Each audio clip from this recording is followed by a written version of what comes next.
오늘 부를 평생에 가는 길 이 찬송을 잠깐 소개하고자 합니다. 이 곡은 스페포드가 작사를 했고요. 피피 블리스가 작곡을 했는데 지금부터 180년 전에 배를 타고 프랑스로 여행을 떠난 스페포드의 부인과 딸들이 큰 충돌 사고로 배가 바닷속에 침몰되었습니다. 네 자녀가 모두 다 죽고 부인만 극적으로 구조되었는데요.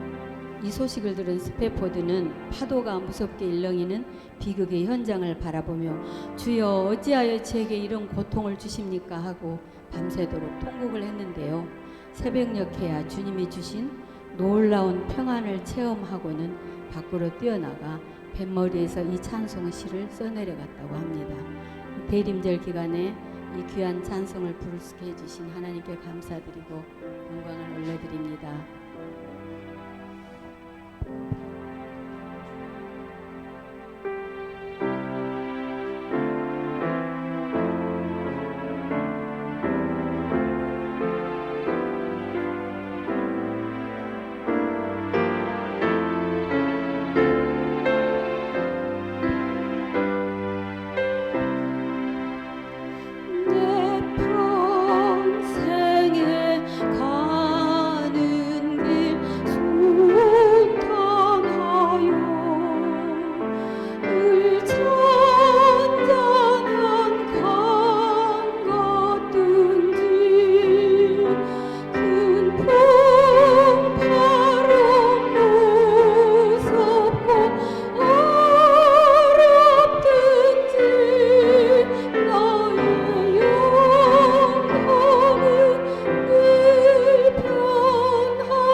평생의 선하심과 인자하심이 정녕 반드시 나를 따르리니 고백했던 다윗의 고백처럼 삶에 닥치는 어떤 어려움에도 나와 늘 함께하시는 주님이심을 믿기에 저의 마음은 언제나 평강으로 채워져 있음을 고백합니다.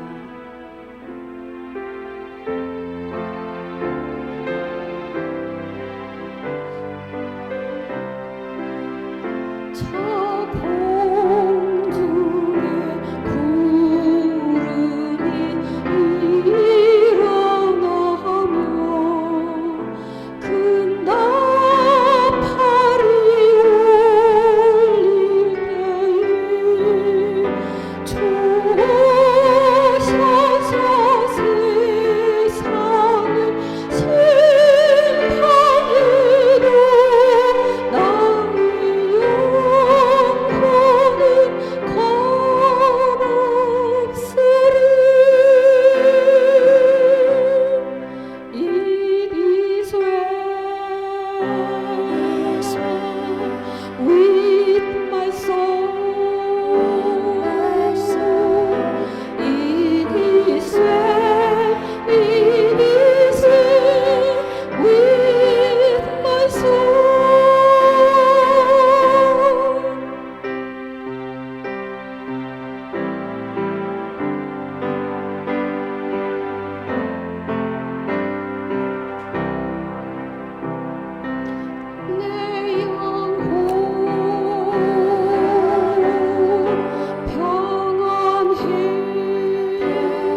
하나님의 영광 받으실 줄로 믿습니다. 여러분, 12월이 되었습니다.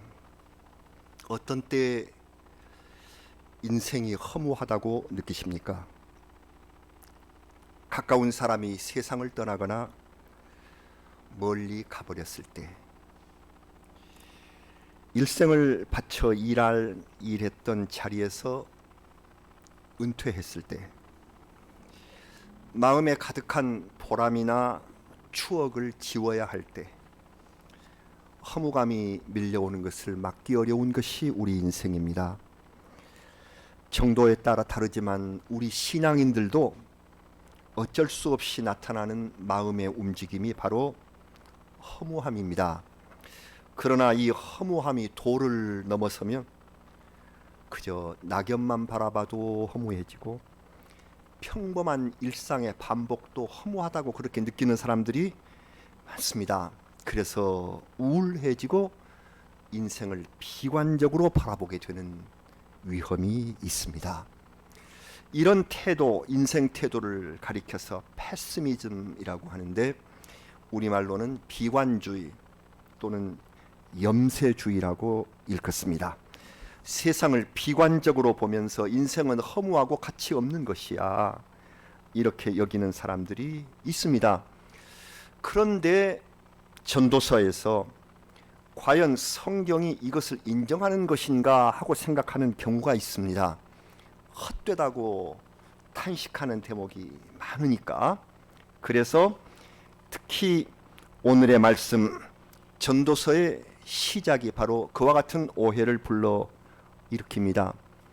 우리 같이 읽으신, 그리고 아주 유명한 전도서 1장 2절 말씀을 다시 한번 같이 보겠습니다. 전도자가 이르되 헛되고 헛되며 헛되고 헛되니 모든 것이 헛되도다. 이 아주 유명한 말이어서 그냥 다 외우고 다녔습니다. 근데 우리말이 참 멋져요. 헛되고 헛되며 헛되고 헛되니. 영어로는 vanity of vanities, all is vanity. vanity란 말이 이제 허무하다, 없다 그 말인데, all is vanity. NIV 성경에는 everything is meaningless, 의미가 없다. everything, 모든 것이 meaningless, 의미가 없다고 반복을 합니다. 이 구절의 진정한 뜻이 무엇인가는 오늘 말씀을 통해서 선포하도록 하겠습니다. 인간이 연구하고 내세운 철학 가운데서 아까 말씀드린 패시미즘, 곧 이 염세주의는 역사가 아주 오래됐습니다. 뭘 말하느냐면, 그만큼 세상 사람들은 옛날부터 인생을 허무하다고 보아온 것을 증명합니다. 고대 그리스에서 이원론적인 철학 방법이 나타나서 항상 서로 이원적으로 대립시킵니다. 선과 악, 그리고 빛과 어둠. 그래서 인생이 선과 빛으로 나아가지 못하게 막는 악과 어둠, 이것 때문에 인생이 얼마나 허무하냐, 이런 사상이 나타나기 시작한 거죠. 이 철학은 기독교 정신에 가려 있다가 특히 인류사의 철학으로 한참 유행했던 것이 19세기예요. 이것의 체계를 세운 사람이 여러분도 잘 아시는 쇼펜하우어입니다. 이 쇼펜하우어라는 철학자가 염세 철학을 창시했는데, 기존의 권위나 가치를 모두 부정하고 인생은 허무한 거다, 인생은 무의미한 거다 하고 강조했습니다. 아마 이 쇼펜하우어라는 철학자를 보면 어렸을 때 어머니와 몹시 불화해서 나중에 인생 내내 여성 혐오를 가지고 삽니다. 거기에 영향이 있지 않았나. 그리고 그 시대에 계속되는 전쟁, 그리고 유행하던 이즘, 이 사조가 낭만주의라는 것은 그냥 낙천적인 문화를 이루어서 그렇게 살자, 이것에 대한 환멸, 이런 거가 작용을 했어요. 낙천의 반대 개념이 염세예요. 뭐가 낙천이냐, 뭐가 볼 거 있느냐, 그냥 우리가 언제 죽을 줄 모르는데, 이러면서 이 염세주의자 쇼펜하우어가 철학으로 체계를 세웠죠. 그런데 이 쇼펜하우어의 아주 날개를 달아준 사람이 그 뒤를 이어서 나타났는데 우리가 잘 아는 니체, 프레드리히 빌헬름 니체가 나타났습니다. 니체는 목사 집안에서 태어났지만 그리고 신학의 길을 걸으려 했지만 이 쇼펜하우어에 심취돼서 기독교 신앙을 버립니다. 그래서 그의 철학은 우리가 잘 아는 대로 신은 죽었다. 이렇게 압축되면서 그 자리에 신이 죽어버린 그 자리에, 즉 하나님이 없는 자리에 니힐리즘, 이른바 허무주의를 제창했습니다.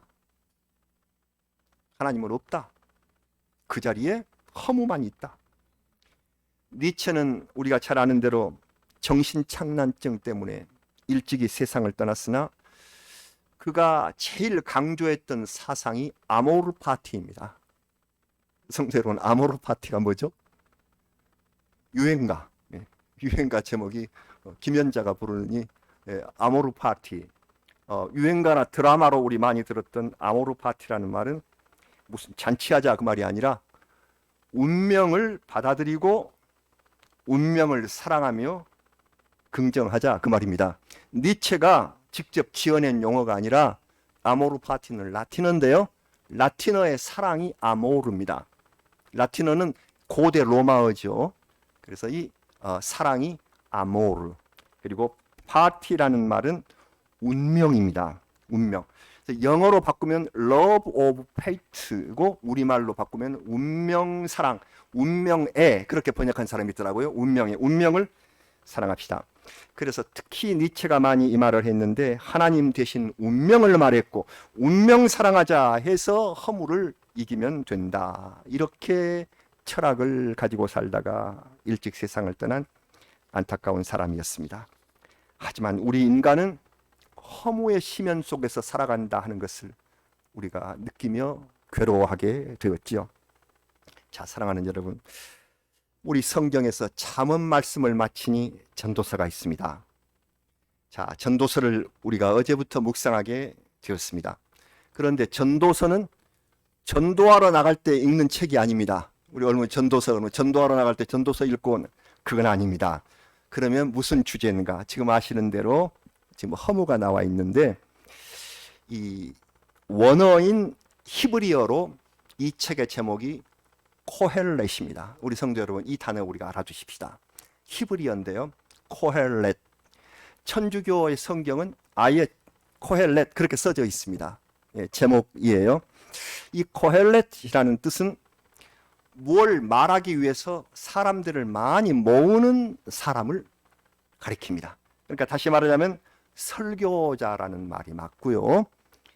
굳이 전도자라는 용어를 쓴다면 전도자가 인생에 대하여 말할 테니 많은 사람이 와서 들어라 하는 전도자의 교훈이 바로 이 책입니다. 그래서는 많은 사람들이 이 책 이름을 코엘렛이라고 하고 영어식의 일반 명칭은 에클레시에스티스, 좀 어려운 단어입니다만은 에클레시에스티스란 말은 에클레시아라는 말이 헬라어로 교회라는 말이에요. 교회가 헬라어, 신약을 쓴 헬라어로 에클레시아예요. 그래서 이 영어로 에클레시에스티스란 말은 그 교회에 속한 한 구성원, 그러니까 성도 또는 자꾸 말하는 사람이니까 목사, 성직자 이런 뜻이 됩니다. 그래서 성직자의 말, 이것이 제목입니다. 자, 이제 코헬렛, 곧 이 전도서는 믿음과 허무 사이를 오가고 있는 말씀입니다. 그래서 우리에게 허무한 마음이 들게 해서 비관적인 분위기를 만드는 대목도 많습니다.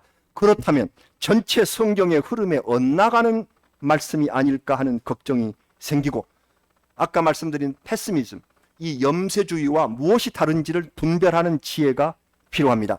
그래서 아마 우리 성경은 앞선 잠언에서 지혜를 구하라 해서 하나님이 주시는 지혜를 얻고 난 다음에 순서대로 바로 이 허무를 이기는 이 전도서의 말씀을 배치한 것도 아주 뜻깊은 일이라고 하겠습니다. 솔직히 말해 보십시오. 인생 살아가면서 삶의 허물을 느끼지 않은 사람이 누가 있습니까? 사람은 물론이고 심지어 하나님까지 원망하면서 의심하고 회의에 사로잡힐 때가 많은 우리 인생입니다. 하나님이 내게 주신 인생을 아유 무의미하다, 가치 없다, 그냥 싫어, 우울해 이렇게 말하지 않는 사람이 과연 있었을까요? 그러면 내가 힘이 없기 때문에 이렇게 괴롭고 또 내가 가난하기 때문에 인생이 고달프다. 그렇다면 왕은 어떻게 살았을까요? 부유한 세계 최고의 부유함을 누린 사람은 이런 허무감이 없었단 말입니까? 여기 모든 것이 헛되다 하고 말씀을 시작한 전도자 곧 코헬렛이 누구입니까? 누가 인생은 허무하다고 지금 말하고 있나요? 우리 같이 봉독하신 1절은 그가 다윗의 아들 예루살렘 왕 전도자다. 자기 신분을 밝혔습니다.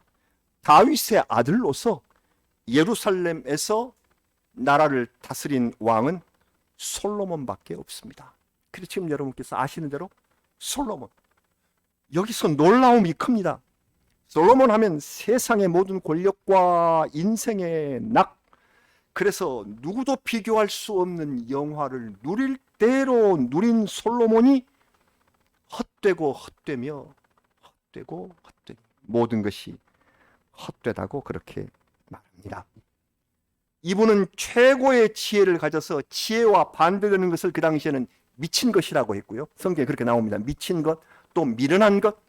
그래서 미치고 미련한 것들, 이런 것들이 왜 그런가 하는 것, 이 원인까지 다 꿰뚫고 있는 솔로몬이 그러한 인생의 쾌락을 다 경험하고 다시 하나님께 돌아와서 외치기를 이 모든 것이 바람을 잡는 일이었습니다.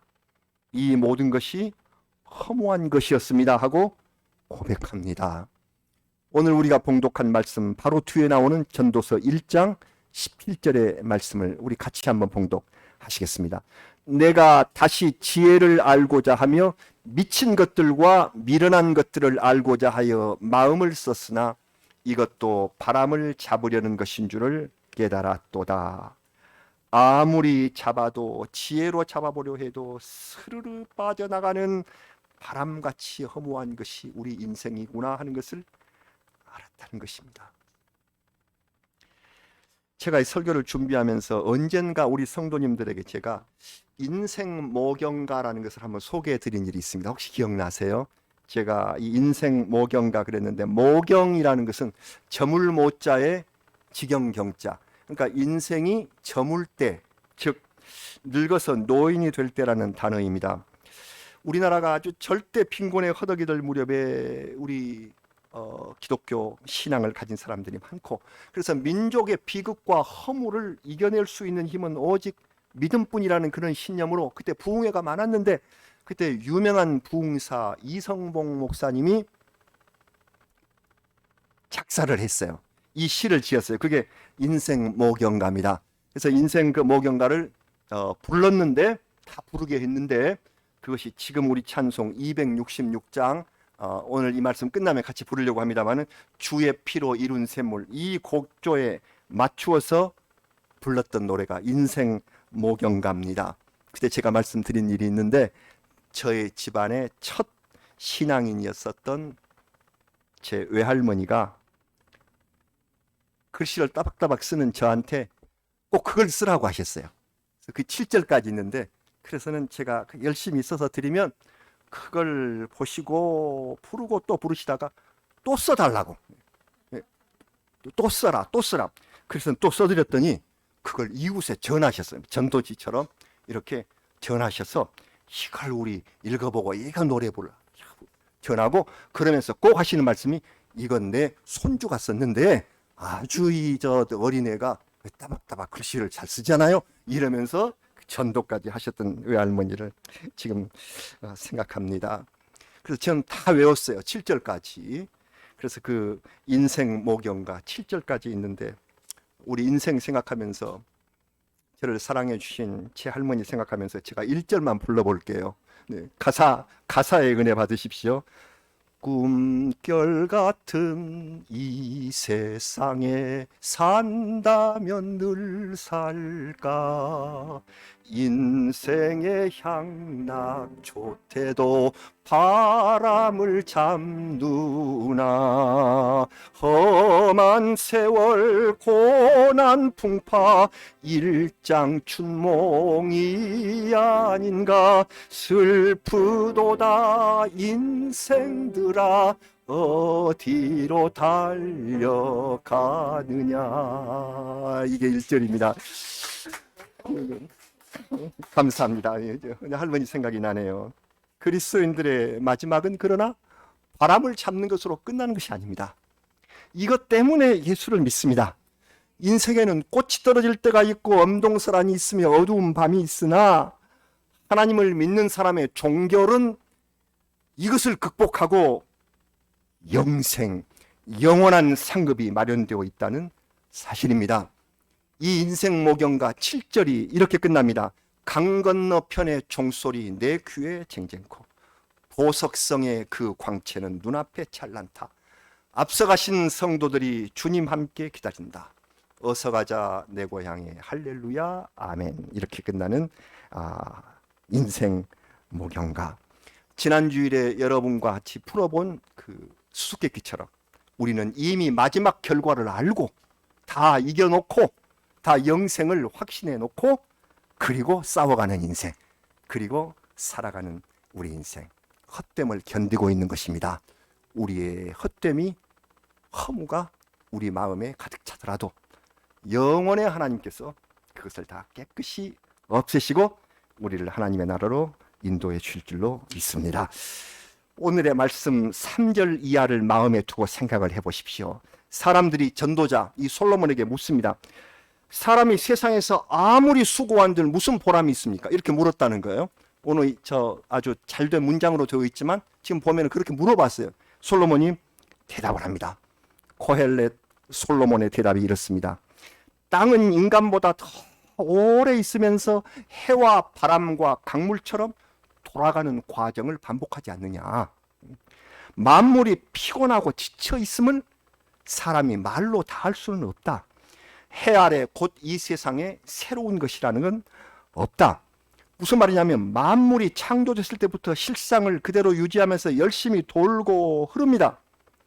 이것은 새 것이 아니기 때문에 가치 없는 것일까요? 뜨고 돌며 흐르는 것이 영원한 가치가 있죠. 어제 떠오르는 태양이라고 해서 오늘 다시 떠오르는 것이 의미가 없단 말입니까? 아니, 의미가 더하다. 여러분, 벌써 12월 첫 주일이 되었습니다. 이렇게 한 해가 다 가고 있습니다. 코로나로 꽉 갇혀서 아무것도 하지 못한 것 같은데 올해가 끝났구나. 정말 허무해. 우리가 이런 식으로 한 해를 보내고 만다면 아무런 유익이 없을 것입니다. 우리 그리스도인들은 또다시 찾아온 이 12월을 하나님이 주셨으며 작년과는 전혀 다른 새로운 믿음의 다짐으로 새 날을 열어갈 준비를 해야 한다 하는 명령을 우리가 받고 있는 것입니다. 내년에 또 다시 새로운 숫자 내 나이가 찾아올 것입니다. 우리는 하나님이 주신 그 새 날을 예비해야 합니다. 그런 거로 허무할 틈이 없습니다. 어제 똑같은 태양이 오늘 떠오른 것 같아도 오늘 뜬 해, 그리고 어제 바람이 불었어도 지금 부는 바람, 어제와 같은 것이 아니라고 성경이 말씀을 합니다. 우리 교회를 에워싸고 흐르는 탄천의 물도 어제 흘렀던 물이 아니라 지금 새로운 흐름으로 한강을 거쳐서 바다로 나아가고 있는 것을, 어제 흘렀다고 똑같은 것이 아니다. 아무리 오래전에 세워진 제도라고 할지라도 하나님을 믿는 사람에게는 그것이 뜻깊고 새로운 의미가 있습니다. 예컨대 어제 우리 교우 가정에 결혼 예식이 있었습니다. 신랑 신부 참 아름다웠고 저는 그보다도 더 우리 김종대 집사님, 이주실 권사님 멋지고 아름다웠습니다. 참 은혜롭다. 이 결혼이 있었는데 결혼이란 이전부터 있었던 제도다. 어제 하루만 해도 리버사이드 호텔에서 여러 커플이 결혼을 했다. 무슨 의미가 있느냐? 결혼이라는 자체는 전혀 새로운 것이 아니다. 옛날부터 있었다. 이러실 겁니까? 아닙니다. 우리는 이 가정에 처음 있는 일이며 우리의 자녀들도 결혼을 했다고 할지라도 이 가정을 축하하는 일을 보니 정말 은혜롭고 귀한 일이다. 정말 하나님이 주신 은총의 새로운 일이다. 진정한 마음으로 축하를 보냈던 것입니다. 그래서 새로 가정을 이룬 이들의 삶이 바꿔지고 새 생명을 또 이어나가는 그러한 역사가 일어나게 될 것이 아닙니까? 이것이 중요합니다. 지난주에도 우리 성도님들께서 목사의 가정에 손녀를 얻었다고 많은 축복을 보내주셨습니다. 아이를 얻는 것이 세상에서 새로운 것은 아니죠. 다 누구나 가정에도 얻을 수 있죠. 그러나 해가 뜨고 바람이 불며 강물이 흐르는 것보다 더 큰 하나님의 생명 섭리가 거기 있는 것을, 이것이 새롭다는 것입니다. 이것의 의미를 두라는 것입니다. 이 세상에 이미 있었기 때문에 나는 뭐 가치 없어, 허무해, 그게 아니라 모든 것이 다 새롭다. 여기에 의미를 두라고 말씀하십니다. 하나님께서는 인간을 만드시며 거기에 영혼을 불어넣어 주셨네요.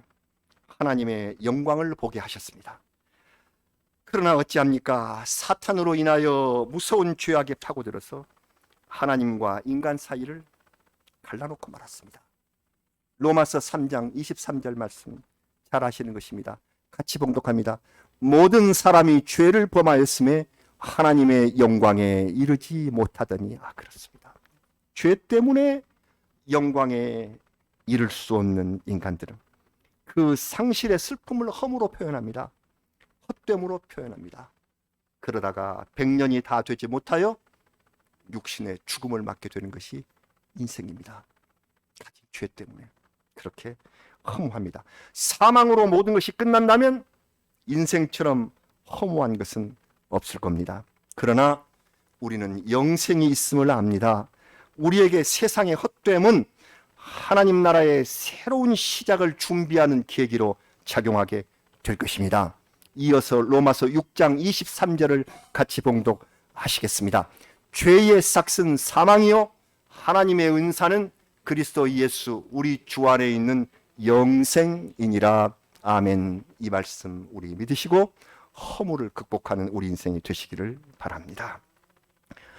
오늘 제목, 인생은 헛된 것인가? 그렇습니다. 헛되다고 말할 수 있습니다. 이 영생을 모르면. 고엘렛 솔로몬은 하나님 앞에서 자기 인생을 솔직히 고백하면서 참 내 인생만 볼 때는 허무하고 헛되다고 사람들에게 가르쳤습니다. 인생이란 수고에 비해서 소득 없이 떠나는 것이며 밤새 잠을 이루지 못하고 애를 써도 결국 마음의 슬픔으로 헛된 것이다. 솔로몬도 밤잠을 이루지 못하면서 고민하는 때가 많았더군요. 전도서 2장 22절과 23절 솔로몬이 한 말입니다. 제가 읽겠습니다. 사람이 해 아래에서 행하는 모든 수고와 마음에 애쓰는 것이 무슨 소득이 있으랴? 일평생에 근심하며 수고하는 것이 슬픔뿐이라. 그의 마음이 밤에도 쉬지 못하나니 이것도 헛되도다. 솔로몬의 고백입니다. 돌이켜보니 우리도 잠 못 이루면서 수고한 것이 무엇 때문이었습니까?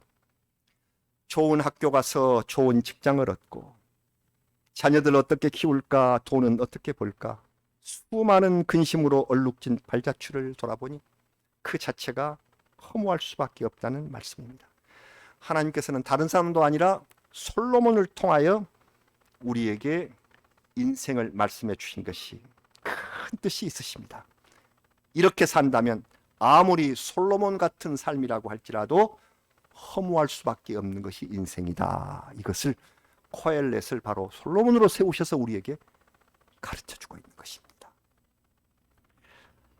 앞으로 이 전도서의 말씀은 우리가 계속 읽어가시면서 허무 속에 빠진 우리 인생들에게 그것을 벗어날 두 개의 방법을 알려주실 것입니다. 미리 예습하죠. 우리 아시니까 이것을 벗어날 두 가지 방법. 먼저 첫 번째는 하나님의 때를 알아야 한다. 이렇게 말씀을 하십니다. 하나님의 때를. 바로 전도서 3장입니다.